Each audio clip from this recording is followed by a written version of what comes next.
श्री राम दोस्तों धर्म ज्ञान और मोक्ष की नगरी वाराणसी में कई ऐसे धार्मिक स्थल हैं जो सिद्ध हैं, चमत्कारिक हैं और भक्तों के बीच लोकप्रिय हैं।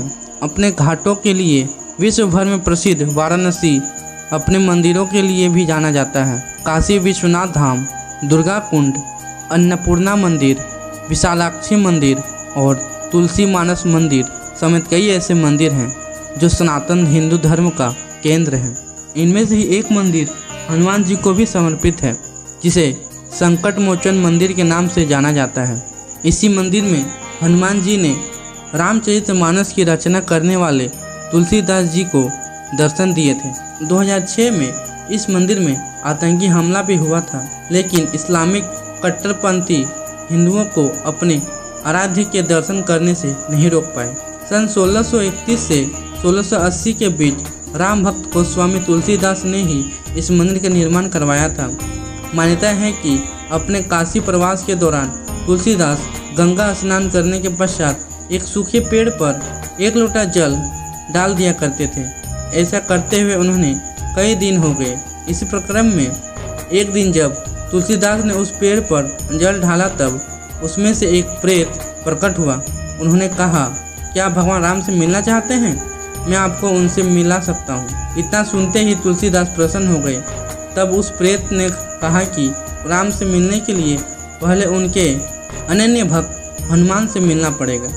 इसके बाद उस प्रेत ने तुलसीदास को बताया कि गंगा घाट के किनारे राम मंदिर के पास एक रोगी बैठा होगा, वो हनुमान जी ही हैं।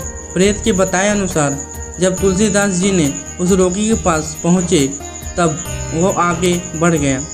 इस पर तुलसीदास ने उस रोगी के पैर पकड़ लिए और कहा, मुझे पता है कि आप ही हनुमान जी हैं, कृपया मुझे दर्शन दें। जिस क्षेत्र को आज 80 घाट के नाम से भी जाना जाता है, वहाँ पहले सघन वन था और उसी स्थान पर अंततः हनुमान जी ने तुलसीदास जी को दर्शन दिए। तुलसीदास के अनुरोध पर ही हनुमान जी ने उस क्षेत्र में मिट्टी का रूप धारण कर स्थापित हो गए।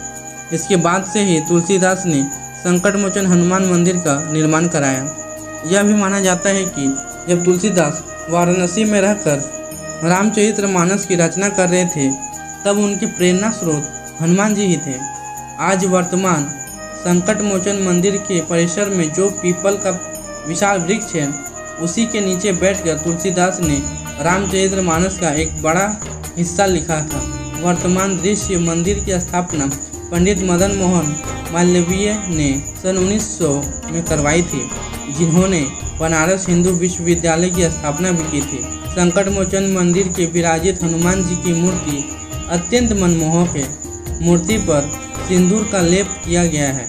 इसके अलावा मंदिर में भगवान राम की मूर्ति भी स्थापित की गई है, जो हनुमान जी की मूर्ति के ठीक सामने है। परिसर में एक अत्यंत प्राचीन पीपल का वृक्ष है और एक गहरा कुआं भी है, जिसे जाल लगाकर ढक दिया गया है। संकट मोचन मंदिर को वानर मंदिर के नाम से भी जाना जाता है, क्योंकि मंदिर के आसपास फैले गहरे जंगल में बहुत मात्रा में बंदर हैं।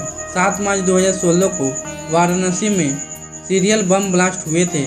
इस दिन रेलवे कैंट, दशाश्वमेध घाट और संकट मोचन हनुमान इस्लामिक आतंकवादियों ने बम ब्लास्ट किया था। संकट मोचन मंदिर में जब यह विस्फोट हुआ, तब मंदिर में हनुमान जी की आरती चल रही थी। इस मामले में मंदिर में 7 लोगों की जान गई थी। हालांकि यह बम ब्लास्ट भी भगवान राम और हनुमान भक्तों को मंदिर में आने से नहीं रोक पाया और मंदिर में पुनः उसी तरह श्रद्धालु आने लगे जैसे विस्फोट से पहले आते थे। वाराणसी पहुंचना बहुत ही आसान है। साथ ही वाराणसी में 120 किलोमीटर दूर स्थित प्रयागराज में ही हवाई अड्डा है, जो चेन्नई, बेंगलुरु, मुंबई और दिल्ली जैसे महानगरों से जुड़ा हुआ है। वाराणसी देश में विभिन्न हिस्सों में रेल मार्ग से भी जुड़ा हुआ है। सैकड़ों की संख्या में ट्रेन वाराणसी पहुंचती है। सड़क मार्ग से भी वाराणसी पहुंचना आसान है। जीटी रोड पर स्थित वाराणसी देश के कई बड़े शहरों में सीधे सड़क मार्ग से जुड़ा हुआ है। मध्य प्रदेश और दक्षिण भारत में आने वाले लोग प्रयागराज में मिर्ज़ापुर होते हुए वाराणसी पहुंचते हैं। दोस्तों, अगर आपको वीडियो अच्छे लगे तो इस वीडियो को लाइक, शेयर और चैनल को जरूर सब्सक्राइब करें। धन्यवाद दोस्तों।